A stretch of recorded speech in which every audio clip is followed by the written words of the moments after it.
মার চোখে পানি ঝরাইয়া তুই নাফরমান কোনদিন সুখ দুনিয়ায় জুটবে না।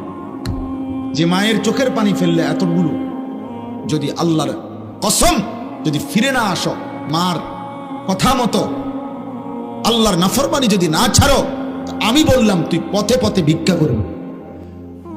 কয়শো নজির লাগবে তোমার, কয় হাজার দলিল লাগবে। বাফেরে কষ্ট দিয়ে সুখে থাকবা। হ্যাঁ, সারাদিনে যেই বন্ধু এক ওয়াক্ত নামাজ পড়ে না, ওই বন্ধু হয়তো শয়তান। সারাদিনে মোবাইলে নারী ছাড়া, ছবি ছাড়া আর কিছু দেখে না, যে হয়তো শয়তান।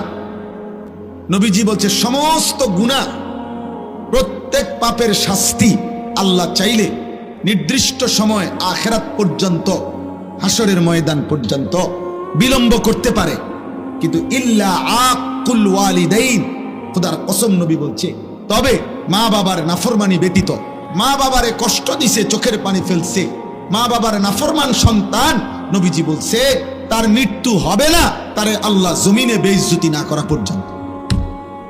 মৃত্যু আমাদেরকে বরণ করতেই হবে, আমাদেরকে কিন্তু চলে যেতে হবে। আমরা স্বীকার করি বা না করি, বুঝি কিংবা না বুঝি, আমরা মরে যাব বাপ। কিশোর ভাই, যুবক ভাই, নওজওয়ান, বয়স্ক বাবা, পর্দার আড়ালের মা বোন, আমাদেরকে চলে যেতে হবে। সূরা ওয়াকিয়া, সূরাটার নাম অনেক ফজিলতপূর্ণ, কোরআন শরীফের একটা সূরা। কোরআনুল কারীমের 56 নম্বর সূরা, 27 নম্বর পারা। এই সূরার 5টা আয়াত পড়ছি আমি। মূলত এই আয়াতের মধ্যে আমি বুঝাইতেছি আপনাদেরকে, এই আয়াতের মধ্যে মূল বক্তব্য মৃত্যুকালীন একটা অবস্থা আল্লাহ তুলে ধরছেন। আল্লাহ মৃত্যুকালীন, কোন মানুষের মৃত্যুকালীন অবস্থাটা একটা চিত্র তুলে ধরে আল্লাহ তাআলা নাফরমান পাপীদেরকে বুঝাইতে চাইছে এই 5টা আয়াত। আমি সেটাই বলে আমার কথা শেষ হবে ইনশাআল্লাহ। আমাদের নবী সাল্লাল্লাহু আলাইহি সাল্লাম বলছেন, যে ব্যক্তি প্রত্যেক রাত্রে একবার এই সূরা ওয়াকিয়া পাঠ করবে, নবী ওয়াদা দিছে, মান ক্বারাআ সূরাতাল ওয়াকিয়া ফি কুল্লি লাইলাতিন লাম তুসিবহু ফাকাতুন আবাদা। নবীজি বলছে সূরা ওয়াকিয়া যে প্রত্যেক দিন রাতে পড়বে, আল্লাহর নবী বলছে তাকে কখনোই দারিদ্রতা, অভাব স্পর্শ করবে না। যুগ যুগ ধরে মাগরিবের পরে এই সূরা পড়া হয়। আউলিয়া বুজুর্গরা সারা পৃথিবীতে যুগ যুগ ধরে, নেককার বান্দারা মাগরিবের নামাজের পরে সূরা ওয়াকিয়া পড়ে। রাসূলুল্লাহ সাল্লাল্লাহু আলাইহি সাল্লামের একজন বড় সাহাবী ছিলেন হযরত আব্দুল্লাহ ইবনে মাসউদ রাদিয়াল্লাহু তাআলা আনহু। অনেক বড় সাহাবী, জলিলুল কদর সাহাবী। নবীজির সাথে খুব বেশি যারা থাকতেন, নবীজির খাস খাদেম যারা ছিল, এর মধ্যে উনি একজন। ইসলামের 3য় খলিফা হযরত উসমান রাদিয়াল্লাহু তাআলা আনহুর জামানায় উনি ইন্তেকাল করছেন, এই সাহাবী আব্দুল্লাহ ইবনে মাসউদ। তো ইন্তেকালের পূর্বে উনি অসুস্থ ছিলেন। তো হযরত উসমান মানে খলিফা, 3য় খলিফা, উসমানের নাম শুনছেন না? উনি আসছেন এই আব্দুল্লাহ ইবনে মাসউদকে দেখার জন্য। সাহাবী উসমান খলিফা ওই আব্দুল্লাহ ইবনে মাসউদকে ইন্তেকালের পূর্বে বিছানায় শয্যাশায়ী, নবীর সাহাবী উনি এবং বিখ্যাত সাহাবী। ওনাকে বলতেছেন, মা তাশতাকি, হে আব্দুল্লাহ আপনার রোগটা কি? উসমান রাদিয়াল্লাহু তাআলা আনহুর কথার জবাবে বললেন, জুনুবি, আমার সারা জিন্দেগীর গুনাহগুলো আমার রোগ। এবার হযরত উসমান রাদিয়াল্লাহু তাআলা আনহু বলতেছেন, মা তাশতাহি, আপনার মনে কি চায়, আপনি কি চান, চান কি? হযরত আব্দুল্লাহ ইবনে মাসউদ রাদিয়াল্লাহু তাআলা আনহু বলেন, রাহমাতু রাব্বি, আমি আমার রবের রহমত চাই, আমার মালিকের রহমত চাই, মাগফিরাত চাই। এরপরে হযরত উসমান রাদিয়াল্লাহু তাআলা আনহু বললেন, হাল আদউ লাকা তাবিবান। হযরত আব্দুল্লাহ ইবনে মাসউদকে বলেন, আমি কি আপনার জন্য একজন ডাক্তার ডাকবো? সাহাবী কি কয় শুনুন, আত-তাবিবু কাদ আমরাদানি, হে উসমান, ডাক্তার সবই তো আমারে অসুস্থ বানাইছে। মূলত রোগ দেয় কে? সুস্থতা দেয় কে? এইটাই বুঝাইছে। আল্লাহই তো সুস্থ করবেন, আর তিনিই তো আমাকে রোগাক্রান্ত করেছেন। আমি আলগা লোক ডাইকা লাভ কি? আলগা লোক ডাইকা লাভ কি? ওনাদের ইয়াকিন ছিল আমার অসুস্থতা আমার আল্লাহর পক্ষ থেকে, আমার সুস্থতাও আমার আল্লাহ।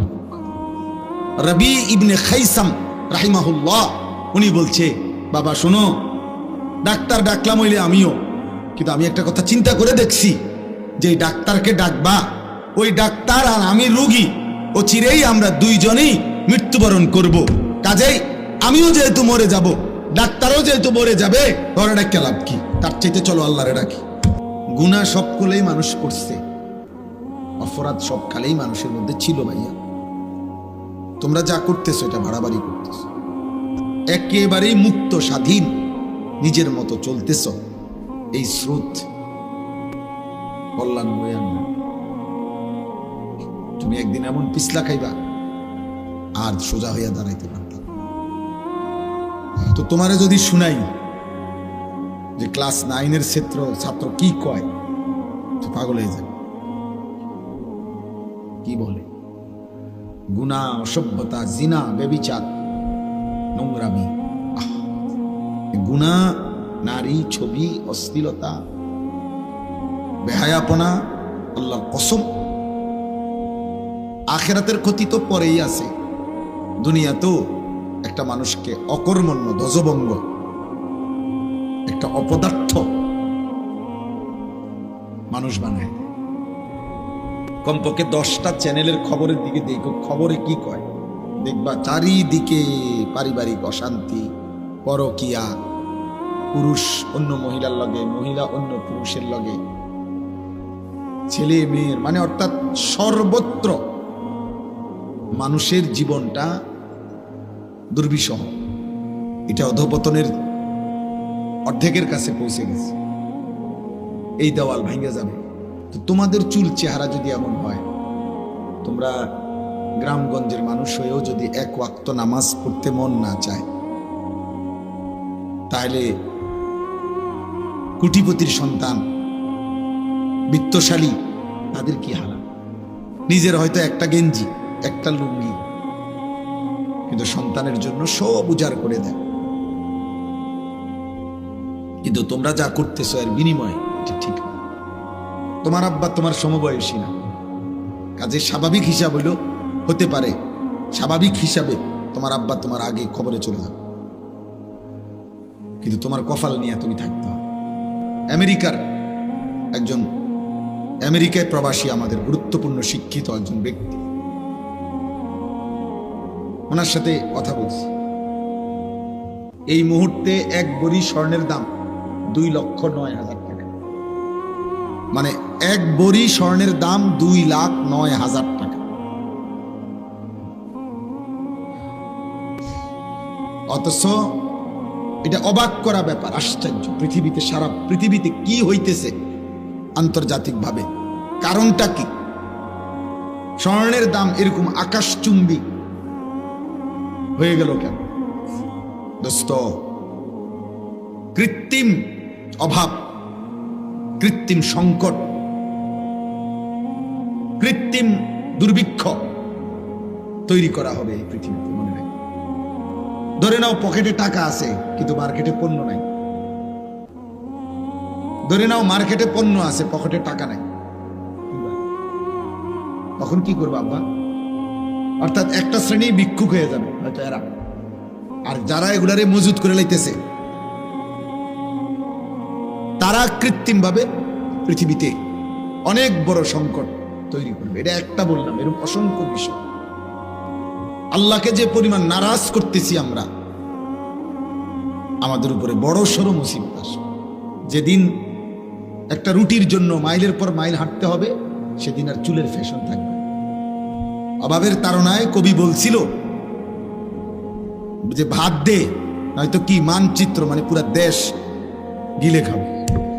1974 সালের দুর্ভিক্ষে কুকুরে এবং মানুষে একই ডাস্টবিন থেকে পচা লাশ আর পচা খাবার তুলে খাইছে। এজন্য বাবা আমি বললাম, প্রিয় ভাই, এত অসভ্যতা, এত চরিত্রহীনতা একজন সুস্থ স্বাভাবিক মুসলমান করতে পারে। তোমাদের অসংখ্য ছেলের চেহারা দেখতে বোঝা যায় গত 6 মাসে না গত 2-4 বছরে কোনোদিন 5 ওয়াক্ত প্রতিদিন নামাজ পড়ছো কিনা তার কোনো চিহ্ন তোমাদের চেহারায় নেই। এত নিরাপত্তা পেয়ে গেলা কেমন? তোমার আব্বা বিদেশ, এই জন্য না? তোমার আব্বা বিদেশ মনে করছো এই জন্য না?